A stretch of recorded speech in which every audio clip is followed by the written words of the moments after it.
우리나라에 큰 회운사가 세 곳이 있는데 선박회사가 우리 조선사 현대중공업, 삼성중공업 그리고 옛날에 대우조선을 인수한 하나오션이라는 회사가 있는데 이 중에 삼성중공업하고 하나오션이 17일에 동시에 이제 공시를 해서 알려지게 된 사실인데요. 삼성중공업 같은 경우는 이제 그리스에 있는 선사 차코스 에너지 내비게이션이라는 회사에 유조선 9척을 수주했다고 공시를 했고요. 그래서 이 계약 규모가 1조 9,300억에 달합니다. 그러니까 삼성중공업의 2023년 매출의 4분의 1에 해당되는 엄청난 규모죠. 엄청나네요. 네, 2028년까지 순차적으로 선박을 인도하기로 했고요. 그다음에 하나오션 같은 경우에는 대만의 에버그린이라고 세계 최대 회원사 중 한 곳입니다. 그렇죠. 이 에버그린의 친환경 컨테이너선 6척을 수주를 했다고 했는데 이것 역시 수주 금액이 2조 원을 넘습니다. 상당히 큰 금액이고 이 에버그린 같은 경우에 하나오션에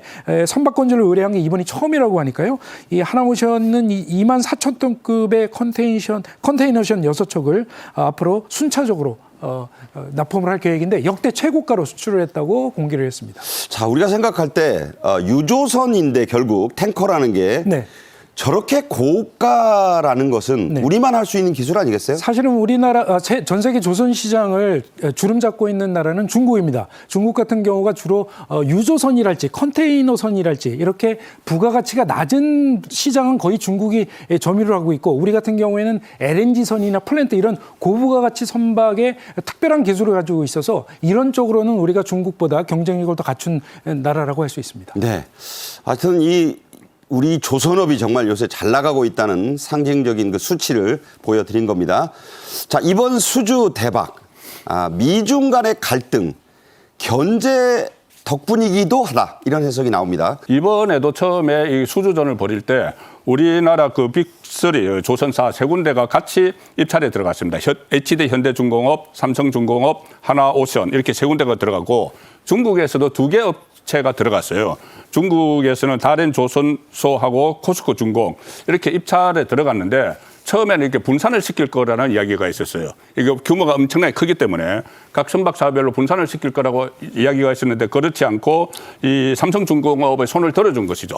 이것은 저 선박이 사용하는 쪽이 브라질의 그 에너지 업체입니다. 네. 브라질 에너지 업체인데 브라질과 미국의 특수한 관계가 있으니까. 그렇죠. 그러니까 이제 미국이 중국을 견제하는 차원에서 한국에 손을 들어줬기 때문에 그런 중국을 의식을 한 것이다. 이것도 있지만 네. 가장 중요한 것은 삼성중공업의 뛰어난 기술력이겠죠.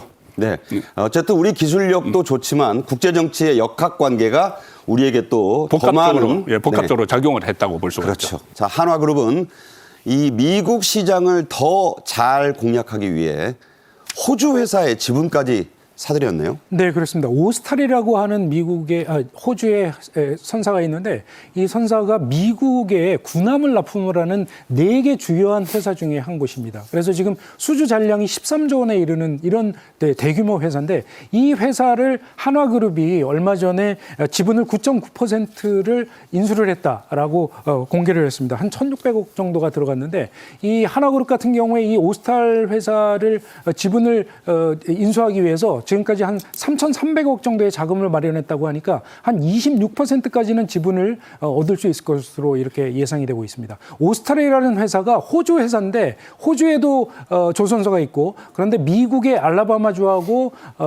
캘리포니아주에도 조선소가 있고 베트남에도 있고 이렇게 여러 군데를 가지고 있는데 본사는 호주인데 사실은 미국이 주요 사업장입니다. 네. 미국의 군함을 납품하는 게 가장 중요한 그런 사업이거든요. 그래서 알라바마주 같은 데에서는 핵잠수함을 건조를 해서 납품을 하기도 하는 굉장히 중요한 회사여서 한화그룹이 이 회사를 오랫동안 눈독을 들여왔습니다. 네. 2021년부터 인수를 추진을 했거든요. 그런데 여러 차례 인수를 제안을 했는데 거부를 한 거죠. 예를 들면 작년 4월 같은 경우에 한화그룹이 8,900억에 우리가 사겠다라고 제안을 했는데 오스탈 이사회가 거절을 했습니다. 네. 그래서 결국은 사지 못했기 때문에 한화그룹에서는 이제 그러면 장외에서 지분을 사서 우리가 인수를 하겠다. 그러니까 주식시장에서 공개 매수한 거예요? 그렇죠. 공개 매수를 하고 있는 그런 상황이라고 할 수 있죠. 이게 결국은 미국의 군함 시장을 겨냥한 조치라고 볼 수 있을 것 같습니다. 네.